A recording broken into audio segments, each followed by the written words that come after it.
এই যে কাম করনি একটা ভিডিওতে মানে প্রচুর পরিমাণ কমেন্ট আসছিল। যে কি কমেন্ট জানো? যে আমি নাকি তোমাদের বেডরুমে ছিলাম। এটা কি এটা কি সত্য? এটা তো ওরা দুটোটাই আমার পাশে শুয়েছিল। আমি অসুস্থ, মানে অসুস্থ আর এমনিও ঘুমে থেকে উঠলে সকালবেলা মানে আয়শাই নেহা আগে আমার বুকের মানে আয়শা শুবে, আমার এখানে আয়শা শুবে, শোয়ার পরে পরে আবার পরে উঠে, এরপরে আবার কি করে বাঁধন আবার উঠে আসে, উঠে এসে আবার পাশে ঘুমায়। হ্যাঁ, আর যখন মনে করো বেশি গরম থাকে তখন তো আমরা তিনজনে মনে করো যে এই রুমে ঘুমাই, কারণ এই রুমে এসি আছে বলে, বুঝছো?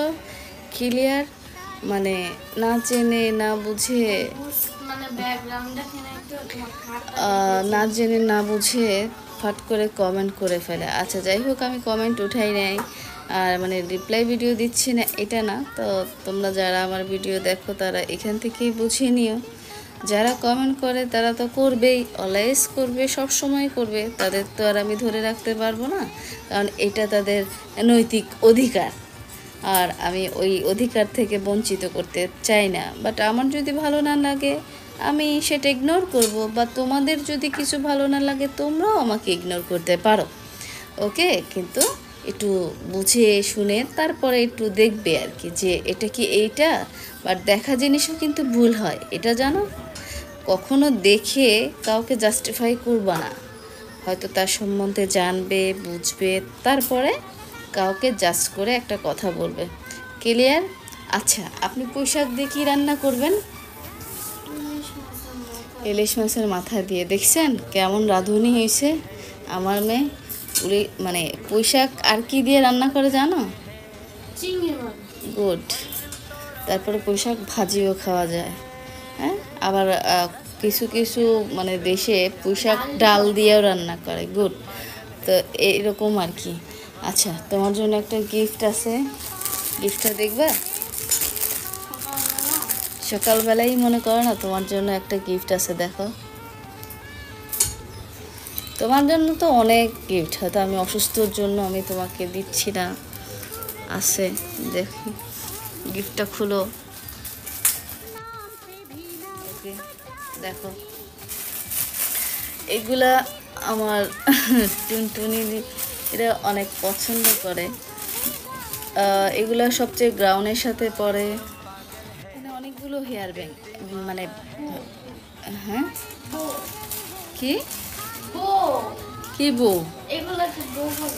আচ্ছা বউ, ও বাবা, তা সেটা তো আর আমি জানি না। এগুলো আমি ধরো তোমাকে ক্লিপ হিসেবে আমি দেখাচ্ছি, আমার কাছে দাও, আমি এখান থেকে দেখাচ্ছি, তুমি তো কাজ করতেছো। এই দেখো সুন্দর সুন্দর ক্লিপ, এটা হচ্ছে তোমাদের ড্রেসের সাথে তোমরা পরতে পারো। আগে যেমন ছোটোকালে পরতাম, বাট ওইগুলো ছোট ছোট ছিল। এখন ডিজিটাল যুগ, এখন ড্রেসের সাথে ম্যাচিং করে করে পরতে হয়, বুঝছো? এই যে দেখো ছোট বড় সবগুলোই আছে, মানে এগুলো পছন্দ হয় তোমাদের জামার সাথে, তোমরাও নিতে পারো। আর আমার টুনটুনি তো এগুলো পরে, বুঝো না? ও যখন বাইরে যায় ড্রেস আপের সাথে ম্যাচিং করে পরে। এই যে আমাদের মিকিকেও আজকে হসপিটালে নিয়ে যেতে হবে, আজকেও ওকে স্যালাইন দিতে হবে, আর পরপর 4 দিন স্যালাইন দিতে হবে, যদি একটু ইমপ্রুভ হয় আর কি। হ্যাঁ, ইনশাল্লাহ। আচ্ছা, ইনশাল্লাহ বাঁচানোর মালিক আল্লাহ, আল্লাহ ভালো জানে। হ্যাঁ, কাদের এই মানে এই হেয়ার ব্যান্ডগুলো ভালো লাগছে তোমরা কমেন্টে জানাও। আর যদি তোমাদের ভালো লেগে থাকে তাহলে তোমাদের ভালো লাগার জন্য আমি সব কিছু তো সবসময় শেয়ার করেই দেই, এটাও দিয়ে দেব। ওকে বেবি, তোমার পছন্দ হয়েছে? ওকে, ঠিক আছে। থ্যাংক ইউ আম্মু। ওয়েলকাম। টাটা।